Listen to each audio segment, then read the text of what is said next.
me, Robert Nichols, your Boston-based real estate entrepreneur, and today I'm meeting with Saeed Coates. He's a real estate investor in the greater Boston area who specializes in creative models.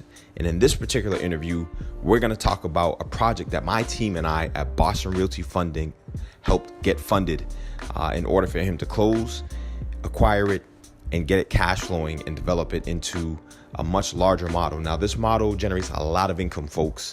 He's making $200 per bed. This is a sober house model. So he rents the property by the bed, and some of the rooms have more than one bed. And so he's going to share a little bit about the model, about his vision for it. And I think you'll find it very informative if you stay tuned and listen to the whole video at the end.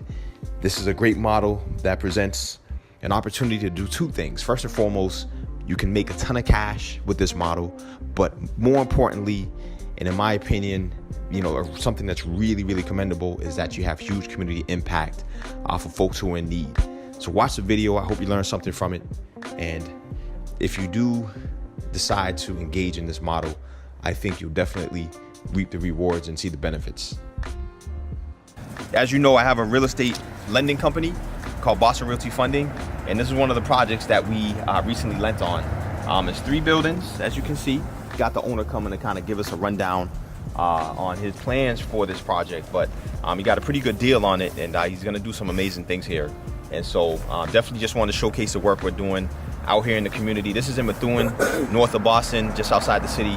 And I think it's going to be a great project, man. But he's coming now. He'll be here in the next 10 minutes or so to explain better exactly what his plans are here. And he can kind of speak to how we were able to help him get the financing for this project, what his plans are for the project, where he bought in at, what he's going to sell it for, to really showcase what we can do to help other guys who are in his type of situation, looking for some quick financing to be able to do these types of projects.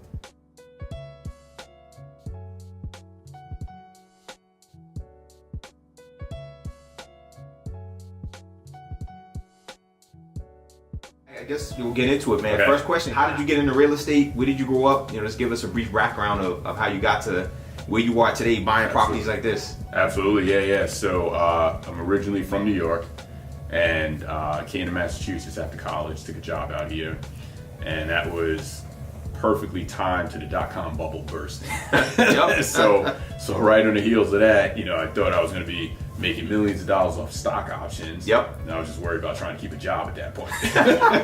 So, talk about a quick reality check, man. Exactly. And at that point, I knew a couple of people that had picked up a few properties here and there. So I had some seeds planted in my mind.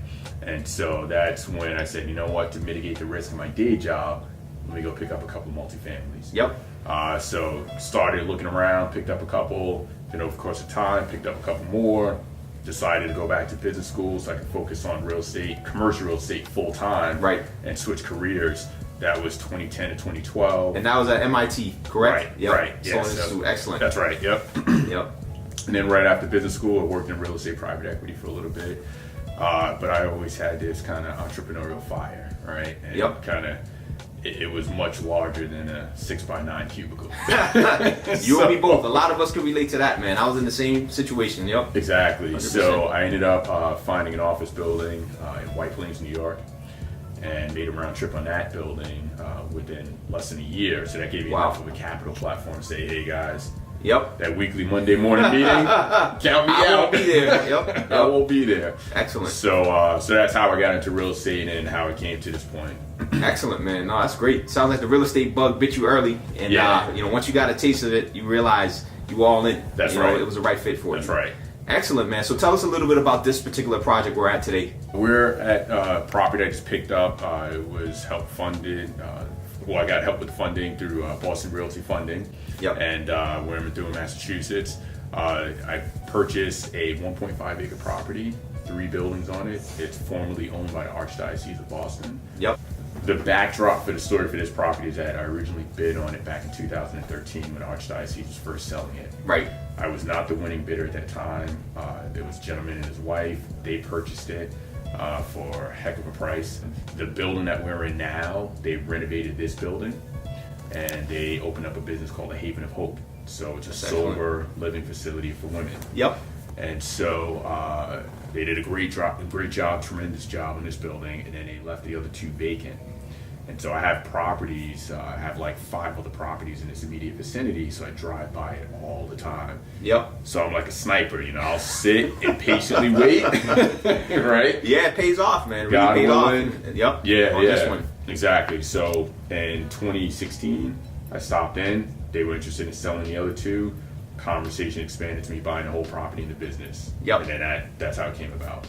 Excellent, excellent. So right now we have one sober house. How many rooms are in this house? This has 20 rooms. So 20 rooms, and each room is individually rented, or is it double room? Some Any are double doubles? occupancy, And some are single? some are private, single occupancy, and Okay. then there are a couple that are triple occupancy. Okay, excellent, excellent. No, it's a great model. I mean, a lot of people don't really know about this model, Right. and I think done right, I think it could be very, very profitable. But at the same Right. time, it's also giving back to the community. I know you kind of spoke to it a little bit when we were doing the financing here, but you had mentioned that the community is really happy to have you coming in and really Yes. trying to expand the model Right. to the other buildings. Can you speak to that a little bit? Yeah, definitely. So, you know, unfortunately, drugs is an ever-present issue in our society, right? So, Yep. with the recent opioid crisis, it's really hitting Main Street America right in the gut. And so it's a little bit counterintuitive for people to be happy that a sober home is in their backyard. Absolutely. But again, I think it's affecting a lot more people than Right. just those in the quote-unquote inner city. Yep. And so I think they're happy to have some sort of just reputable, quality help, right, for 100%. their family members and loved ones. And so that's what the Haven of Hope provides. Excellent. So with that said, you'll be expanding it to the other buildings as well? Yes. One of them, correct? One will be a men's home, sober house, and then the other one will be it'll be market. women still, Okay. but it'll be the same business model except for the fact that it'll be apartments. Okay. So this is more of a rooming house Right. layout. Right. And then the other building, the Genesis of Hope. So we have Haven of Hope. Yep. And then the other project will be Genesis of Hope. That will be apartment layout. So Okay. those will be private apartments, and it'll be for women and their children. Yep. So just kind of anecdotally, last week someone called in to become a resident, but they needed somewhere that would accept their Children. child. Yeah, there we go. Yeah. Wow. So wow. when you have women that are dealing with and struggling with sobriety, they often have families. That's right? correct. And Yep. they have children associated with that. So, you know, had we had the Genesis of Hope up and running, we could have said, sure, come by, tour it, we have a place for you. Right, man. I really commend you for that, man. It's Yeah, powerful. yeah. I mean, the beautiful thing is I was telling the guys earlier, it's the double win. You know, you're able to do something to really impact the community positively, and at the same time still make a profit and run a business that's Yes. really having a much more powerful impact than the traditional model. So, That's right. No, definitely appreciate what you're doing out here, and that's pretty much it. Just wanted to showcase the work you're doing, and I think the next thing we'll do is just kind of tour the property and go from there. Excellent. All right. All right.